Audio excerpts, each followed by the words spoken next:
তাহলে এটা তোমার প্রথমে এক নাম্বার কি হচ্ছে আর্চ, মানে এটা রাউন্ড শেপ। ঠিক আছে, রাউন্ড শেপের জায়গাতে কিন্তু চোখের বলটা এইরকম ভাবে থাকবে। ঠিক আছে, মানে তুমি সবসময় রাউন্ড শেপ, তুমি বললাম যে প্রথমে যখন তুমি উপরের কপালের চামড়া এরকম ভাবে টেনে তুলবে তখন তোমার ভ্রুর আকৃতি বোঝা যাবে যে কোনটা রাউন্ড আসবে। তারপর এটা হচ্ছে সফট আর্চ। সফট আর্চ হচ্ছে সামনে তোমার সোজা হবে, লেন্থের দিকে বেঁকা হবে। আর একটা হচ্ছে তোমার হাই আর্চ। হাই আর্চটা হচ্ছে একদম চোখের মিডিলে, মনির কাছে। হ্যাঁ, চোখের মনিটার আইলিড যেটা আছে, আইলিডের মাঝামাঝিতে তোমার ব্যাকটা হবে, মানে ভি শেপ যেটা আমরা বলি, সেটা হচ্ছে হাই আর্চ।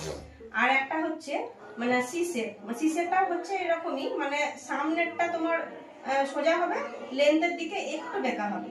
আর একটা হচ্ছে তোমার আপার। আপার মানে এই আপার ভ্রুটা কিন্তু তোমার থাকবে সোজা, তুমি ভাববে যে সোজাই হবে, কিন্তু তোমাকে আপার ভ্রু সবসময় করতে গেলে ওপরের দিকে কম তুলবে। ওপরের দিকে কম তুলে নিচের দিকটা একটু তোলার চেষ্টা করে তোমার এই আপারটা আনতে হয়। আপার ভ্রু সবসময় কিন্তু দেখবে এরকম সোজা থাকবে। সোজা থাকলে তোমাকে চেষ্টা করতে হবে যে আমি কিভাবে আপারে নিয়ে আসবো।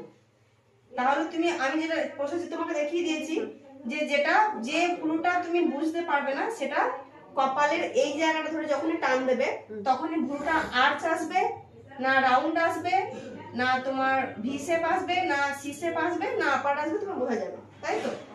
তাহলে ভ্রুর আমাদের 5 ধরনের শেপ করা হয়, তাই তো? 5 ধরনের শেপ হয় ভ্রু।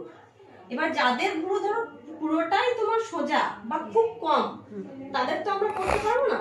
তাদের চেষ্টা করতে হবে যে একটু জাস্ট রাউন্ড যাতে আসে, হয়তো পুরোটা আসবে না, তাদের হয়তো কম তুলে ওপর দিকটা কম তুলবে, নিচের দিকটা একটু বেশি তুলে একটু তোমার এই আপারটা মতো আসবে। হ্যাঁ, আর যাদের হেভি ভ্রু বা প্রচন্ড ভ্রু চওড়া, তাদের তুমি চাইলে ওরা রাউন্ডও করতে পারে, তোমার সফট আর্চও করতে পারে, ভি আর্চও করতে পারে, আবার তোমার সি শেপও করতে পারে। ঠিক আছে, মোটা ভ্রু চাইলে কিন্তু অনেক রকমভাবেই করা যায়, কিন্তু যাদের খুব পাতলা তাদের তো সেটা আসবে না। তাদের আসতে গেলে তোমাদের আপারটাই আসবে। এটা ভালো করে মাথায় রেখে দাও যে যাতে আপার ভ্রুটা সব রকম ভাবে চেষ্টা করা যায়। এইগুলো সব রকম ভাবে চেষ্টা করা যায়, কিন্তু আপারটা সব রকম ভাবে চেষ্টা করা যায় না। যাদের হালকা আছে তাদের আপারে নিয়ে আসতে হবে, এটাই চেষ্টা করবে। ঠিক আছে।